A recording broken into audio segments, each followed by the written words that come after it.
Picture this. Your neighbor, the lawyer who lived down the street, suddenly transforms into a cold-blooded executioner who helps murder 70,000 innocent people in just 3 years. This isn't fiction, this is the horrifying, true story of Viktors Arājs and his death squad that terrorized Latvia during World War II. If you're ready to uncover one of history's most shocking betrayals and witness how justice eventually caught these monsters, hit that subscribe button now and ring the notification bell. You won't believe how this story ends. The Devil's Bargain, July 1941. Riga burns under the summer sun as German jackboots march through Latvia's capital. The Red Army has abandoned the city, leaving behind corpses of political prisoners and a terrified population wondering what comes next. In the chaos, opportunity emerges for those willing to sell their souls. Inside a former police headquarters, an SS officer sits across from Viktors Arājs, a 31-year-old lawyer with dead eyes and burning ambition. Arājs had studied law, served as a police officer, and harbored nationalist dreams. Now with Latvia under Nazi occupation, he sees his chance for power. The German occupiers needed local collaborators who understood the language, knew the streets, and could identify targets. They found their perfect puppet in Arājs, a man so desperate for authority that he would become one of history's most efficient mass murderers.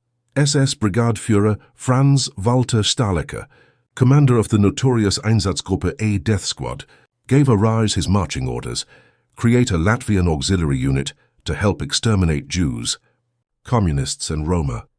The Arājs Kommando was born, and with it, unimaginable horror.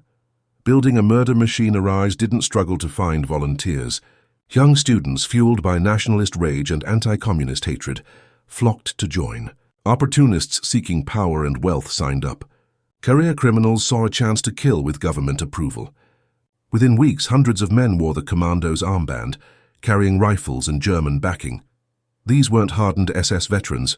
They were ordinary Latvians who chose evil. Teachers, shop owners, factory workers, and university students transformed into executioners. They received minimal training but maximum authority to murder. The commando's first major atrocity came swiftly. On July 4, 1941, Jewish families sought sanctuary in Riga's Great Choral Synagogue, believing the sacred building would protect them. Instead, Arājs men surrounded the structure and set it ablaze with people trapped inside.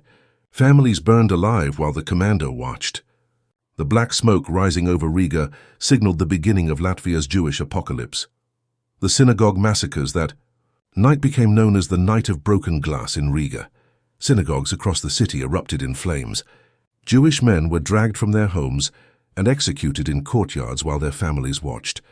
The murders were deliberately public, meant to terrorize and demoralize. Survivors described the haunting scene: flames consuming sacred buildings, the acrid smell of burning wood and flesh, and the screams of victims echoing through the streets. The commando moved methodically, destroying not just lives but the very heart of Latvian Jewish culture. Children witnessed their fathers shot dead. Mothers clutched babies while watching their places of worship burn. The psychological warfare was as devastating as the physical violence, designed to break the spirit of an entire community before destroying it completely. Mass murder becomes routine throughout summer 1941. The killing machine operated with terrifying efficiency. Groups of Jews were rounded up on streets, accused of being traitors or communist sympathizers, then marched to Riga's outskirts. There they were forced to dig their own graves before being shot and buried in mass pits. The commando perfected their murder system. They would surround neighborhoods at dawn, dragging families from their beds. Men were separated from women and children, loaded onto trucks and driven to execution sites in nearby forests. The process was repeated weekly, hundreds killed each time. In smaller Latvian towns, the pattern was identical. Jewish communities that had existed for centuries were eliminated in single afternoons. The commando members knew their victims personally. These were neighbors, shopkeepers, doctors who had treated their families. Yet they killed without hesitation. The Rumbula Forest Massacre. By autumn 1941, Nazi leadership decided to completely liquidate Riga's remaining Jewish population. The Arājs Kommando would play a central role in what became one of the Holocaust's largest massacres. November 30th, 1941. At dawn, German police and Arājs men surrounded the newly created Riga ghetto. Thousands of Jewish families, men, women, children, elderly, were forced from their cramped quarters and marched through freezing streets toward Rumbula forest. The death march was a study in calculated cruelty. Guards beat anyone who stumbled. Those who couldn't keep pace were shot immediately, their bodies left in the snow as warnings to others. Children carried younger siblings while their parents were beaten with rifle butts. At Rumbula, massive pits had been pre-dug by Soviet prisoners. Victims were stripped naked, forced to surrender any remaining valuables, then herded to the pit edges in groups. They were ordered to lie face down on top of previous victims before machine gunners opened fire. The massacre lasted 14 hours. Survivors described absolute chaos, children crying for their mothers, the constant bark of orders in German, and the never-ending sound of automatic weapons fire. The Arājs Kommando served as guards, pushing victims toward the pits and ensuring the killing process never stopped. 8 days later, on December 8th, the horror was repeated. Over these two operations, approximately 25,000 Jewish men, women, and children were murdered, nearly wiping out Riga's Jewish population in just over a week. The Liepāja beach killings, the commandos' crimes, weren't limited to Riga. In the coastal city of Liepāja, they participated in some of the war's most photographically documented atrocities. Jewish families were rounded up and driven to sand dunes overlooking the Baltic Sea, their final destination. German soldiers forced victims to undress completely before lining them up at open pit edges. The commando helped maintain order as families said their final goodbyes. Then came the gunfire, bodies falling into sandy graves while waves crashed nearby.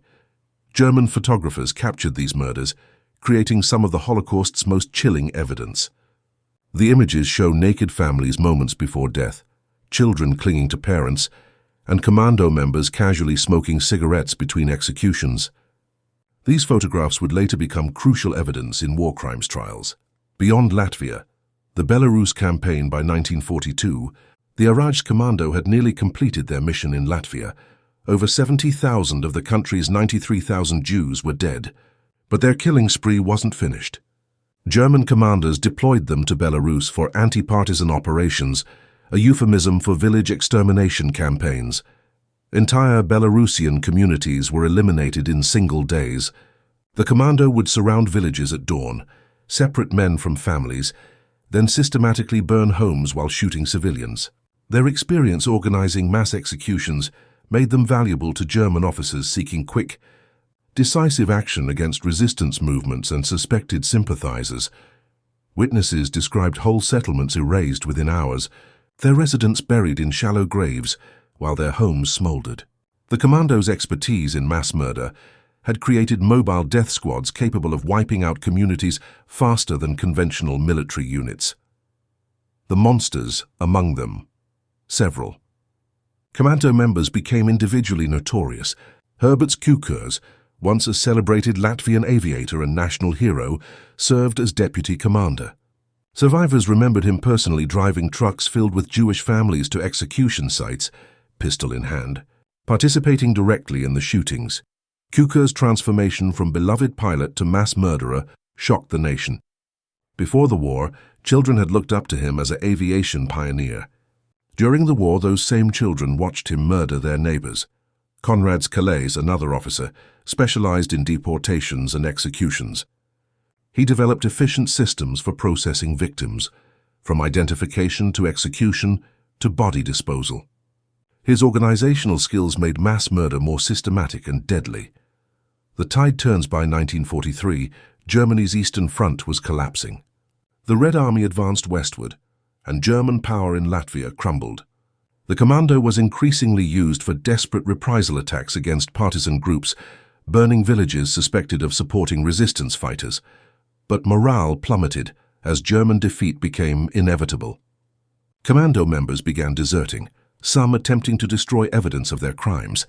By late 1944, the unit was officially disbanded and merged into the Waffen-SS Latvian Legion as a last-ditch effort to maintain order. When Soviet forces recaptured Latvia, some commando members fled west toward American lines. hoping Western allies would protect them from Soviet justice. Others remained and faced immediate arrest by advancing Red Army forces.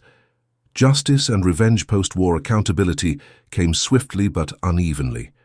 The Soviet Union prosecuted the majority of captured commando members between 1944 and the mid-1960s.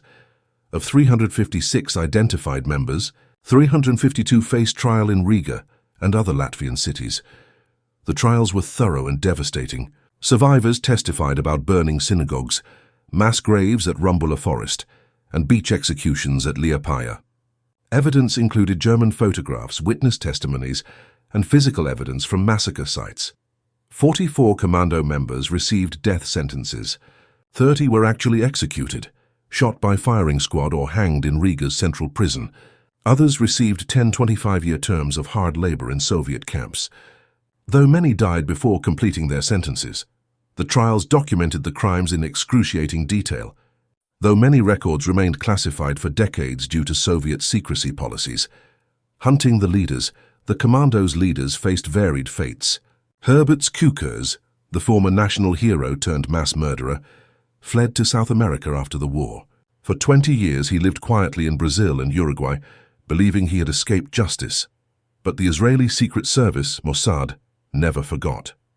In 1965, agents lured Kukurs to a meeting near Montevideo, Uruguay, claiming to offer him business opportunities. Instead, they attempted to kidnap him for trial in Israel. When Kukurs resisted capture, the Mossad agents killed him immediately. They left his body alongside documents detailing his responsibility for murdering 30,000 people, ensuring the world would know why he died. Viktors Arājs, the commando's commander, initially escaped Soviet capture and lived under a false identity in West Germany. For 30 years he maintained his cover, while his victims' families sought justice. In 1975, German authorities finally arrested him. Arājs was tried, convicted, and sentenced to life imprisonment. He died in a German prison in 1988, having served only 13 years for orchestrating the murder of 70,000 people. The survivors returned when the war ended. Latvia's Jewish community had been virtually eliminated. The few survivors, those hidden by sympathetic neighbors or evacuated east into the Soviet Union, returned to find their world destroyed. Synagogues lay in ruins. Jewish neighborhoods sat empty or housed new residents who had moved into stolen homes. Businesses built over generations had been confiscated and redistributed. Entire family lines had been extinguished. The survivors faced not just material losses, but psychological devastation. They had watched neighbors become murderers, seen their communities destroyed by people they had known for years. The betrayal was as traumatic as the violence itself. Legacy and lessons. The Arājs Kommando was never large. At its peak, only 1,500 men. Yet with German support and local knowledge, they destroyed nearly an entire ethnic community and participated in massacres across occupied territory. Their story reveals how ordinary people can become extraordinary monsters when ideology, opportunity, and authority converge. These weren't born killers or hardened criminals. They were regular citizens who chose evil when it became profitable and socially acceptable. The commando's efficiency also demonstrated how local collaborators made the Holocaust possible. Without people who knew the victims personally, spoke their language, and understood local geography, the Nazi extermination machine couldn't have functioned so effectively. After Latvia regained independence in 1991, some convicted commando members were controversially rehabilitated, despite overwhelming evidence of their crimes. This revisionism highlights how societies struggle to confront uncomfortable truths about their past. This story proves that evil isn't born, it's chosen. Ordinary neighbors, teachers, and shopkeepers became some of history's most efficient mass murderers simply because they decided personal gain was worth others' lives. What other dark chapters from world history would you like us to uncover? Drop your suggestions in the comments below. Smash that like button if this episode opened your eyes, and subscribe to World History for more shocking true stories that textbooks won't tell you. Hit the notification bell so you never miss our latest episodes, because understanding the past is the only way to prevent repeating its worst mistakes.